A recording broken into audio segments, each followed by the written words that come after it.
Hello' বন্ধুসকল, সকলোকে স্বাগতম জনাই মই মিষ্টাৰ জেকল ৰিমেক্স ইন অসমত আজি আন এটা নতুন ভিডিঅ' লৈ আহিছোঁ আপোনালোকৰ মাজত। আজি আহিছোঁ মোৰ বসন্তী ধুবলৈ আহিছোঁ।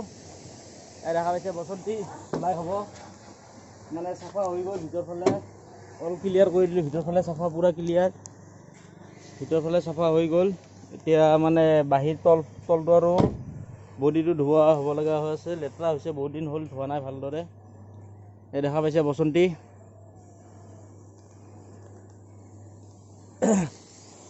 এইটো আহিছোঁ ধুব বিআৰডি ৱাশ্বিং চেণ্টাৰ এটা আহিব পাৰে আৰু বৰগুৰি থানা চকৰ মাজত এইটো ৱাশ্বিং চেণ্টাৰটো আপোনাৰ দেখা পাইছে। ৰাস্তাটো দেখা পাইছে, ইফালে বৰগুৰি গুচি গ'ল আৰু ইফালে থানা চক। এইটো সমবায় আহি থাকে গাড়ী মোটামুটি ৰাতিপুৱা কেইটা বজাত খোলা হয়?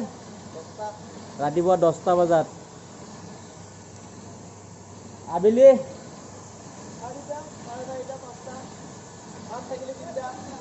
আবেলি হয়তো 3টাৰ আগত আপোনালোকে আহিব পাৰিলে কাম হ'ব, তাৰপিছত হয়তো বন্ধ হৈ যাব পাৰে।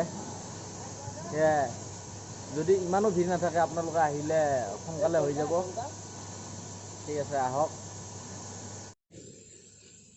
এতিয়া কি হ'ব? এতিয়া ধোৱা হ'ব আৰু বেছি টাইম নাই, আৰু 10 মিনিট হৈ যাব। ঠিক আছে। মই গাড়ী লৈ আহিছোঁ, আপোনালোকে আহক ধুবৰ কাৰণে। আজিলৈকে ভিডিঅ'ত